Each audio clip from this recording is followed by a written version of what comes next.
আসসালামু আলাইকুম। বিভিন্ন চাকরি পরীক্ষায় আসা পার্টস অফ পিসের 5টি কনফিউজিং প্রশ্ন ব্যাখ্যা বিশ্লেষণ সহ সমাধান করব। সমাধানে এস স্টাডি কেয়ার। 1 নম্বর প্রশ্ন, he fathered the plan, here the word father is. Father শব্দের অর্থ হলো বাবা। আমরা জানি ফাদার একটি নাউন। তো এই বাক্যে ফাদার শব্দটি কি হিসেবে বসছে এটা আমরা নির্ণয় করব।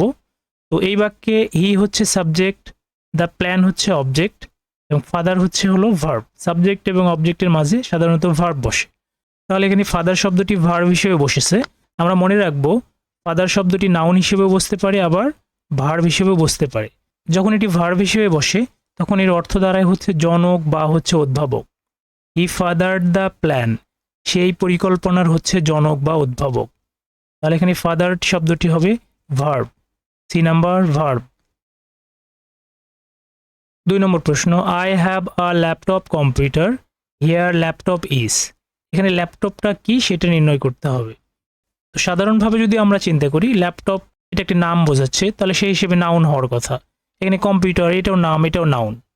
আমরা মনে রাখবো সেটা হচ্ছে একাধিক নাউন যদি পাশাপাশি বসে এবং একটি নাউন যদি অপর নাউনকে মডিফাই করে, তাহলে যে নাউনটি মডিফাই করবে সেই নাউনটি নাউন থাকবে না, হয়ে যাবে অ্যাডজেক্টিভ। তো এখানে দেখেন আমরা দেখতে পাচ্ছি ল্যাপটপ কম্পিউটার। এই কম্পিউটার এই শব্দটি বাক্যে নাউন হিসেবে বসছে, কিন্তু এই ল্যাপটপ এটা হতে পারতো ল্যাপটপ কম্পিউটার অথবা ডেস্কটপ কম্পিউটার। তার মানে এই ল্যাপটপ শব্দটি এই কম্পিউটারকে মডিফাই করছে, যে কারণে এই ল্যাপটপ নাউন না হয়ে এই বাক্যে অ্যাডজেক্টিভ হিসেবে ব্যবহৃত হয়েছে। তাহলে ল্যাপটপ হচ্ছে অ্যাডজেক্টিভ। আবার আমরা এটাও মনে রাখতে পারি প্রথমে আসে হচ্ছে আর্টিকেল, আর্টিকেলের পরে হলো কম্পিউটার নাউন। আমরা জানি আর্টিকেল এবং নাউনের মাঝখানে যদি একটি শব্দ থাকে সেই শব্দটি অবশ্যই অ্যাডজেক্টিভ হিসেবে বাক্যে ব্যবহৃত হয়। তাহলে এখানে ল্যাপটপ শব্দটি অ্যাডজেক্টিভ হিসেবে বসছে। D number adjective.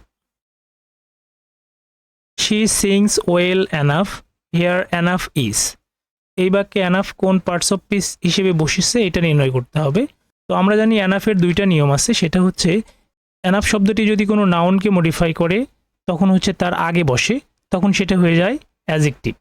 এবং এনাফ শব্দটি যদি কখনো অ্যাডজেক্টিভ অথবা অ্যাডভার্বকে মডিফাই করে তখন হচ্ছে সেই অ্যাডজেক্টিভ বা অ্যাডভার্বের পরে বসে এবং তখন সেই এনাফটি হয়ে যায় হচ্ছে অ্যাডভার্ব। তো এখানে আমরা দেখতে পাচ্ছি এখানে শি হচ্ছে সাবজেক্ট, সিং হচ্ছে ভার্ব, ওয়েল হচ্ছে অ্যাডভার্ব। এনাফ হচ্ছে এই ওয়েল অ্যাডভার্বকে মডিফাই করছে, এই জন্য এনাফ হচ্ছে ওয়েলের পরে বসছে এবং এখানে এই এনাফটি হবে হলো অ্যাডভার্ব। তাহলে এখানে এনাফ শব্দটি হবে হচ্ছে an adverb. 3 number. What kind of noun money is. তো মানিটা কোন প্রকারের নাউন, এটা কাউন্টেবল না আনকাউন্টেবল, তো এটা আমরা নির্ণয় করব।